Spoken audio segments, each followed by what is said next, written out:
Throughout history, equality between men and women has always been a major issue. However, it was not always like that. Because hunter-gatherer societies had no surplus of food or any need for real management, formal governments were not formed and leaders were not appointed. For centuries, every person lived in these egalitarian communities where both men and women were equal. At this time, men were taught to hunt and fight from a young age, while women were taught to find berries and plants as extra food, or if no meat was caught, which was referred to as foraging.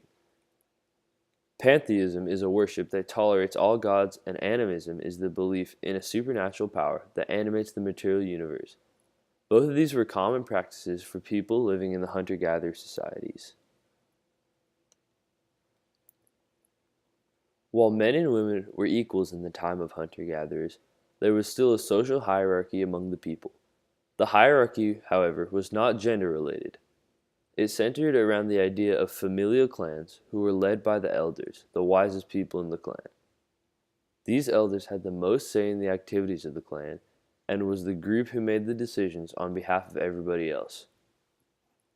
It is thought that these societies were believers in pantheism and animism, both of which entirely neglect the notion of gender. This allowed for these societies to be egalitarian, meaning equality for both men and women, which is something that wouldn't be fully established until much later. As humanity started to shift from hunter-gatherer societies to sedentary settled societies, women began to lose a lot of the equality that they had.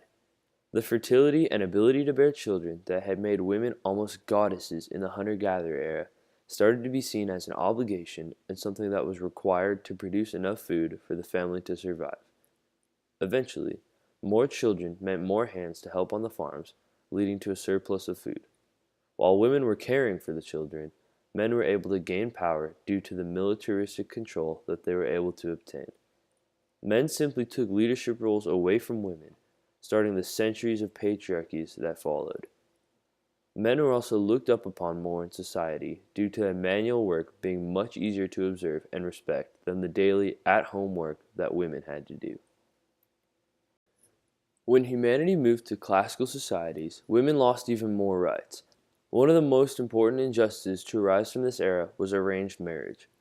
In arranged marriages, women were married off against their will by their family to another family. The woman's family would give the husband's family a dowry or a gift of livestock or other valuables as a token of apology for giving a burden to the husband's family. The burden, of course, was the girl they were selling off in marriage. Women were essentially treated as slaves in this context. We may laugh at this now, but at the time this was a serious issue facing every daughter. At this time, women in society as a whole were seen as a burden. Sometimes extreme measures would even be taken to ensure that families had sons and not daughters. In Islamic society, a common practice of the time was that if a daughter was born, the father would take her out to the desert, dig her a grave, and bury her alive at a very young age. This process was called infanticide and was practiced for centuries, and even in India until the late 19th century. Today, something like infanticide would immediately be illegal and raise a lot of red flags, but in the society and context of the desert, it was completely normal. In the Ottoman Empire, the leader of Muslim society, the Sultan, educated women and taught them to read in a time of female oppression.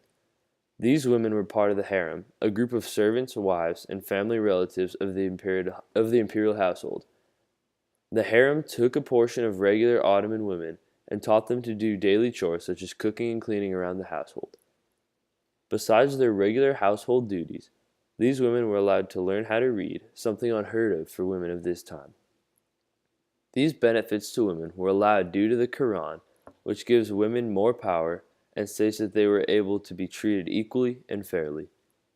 While life in the harem wasn't paradise, it allowed for the advancement of women's education and how they were viewed in society. During the post-classical era in Europe, women began to be treated as nearly equals to men. The increase of the complexity of the economy in Eastern Europe limited specific roles for women in the household. Although women's roles were still limited, they were not exempt to the universal law of equality. These components of equality were established through Hinduism, which idolized multiple female gods as a higher power.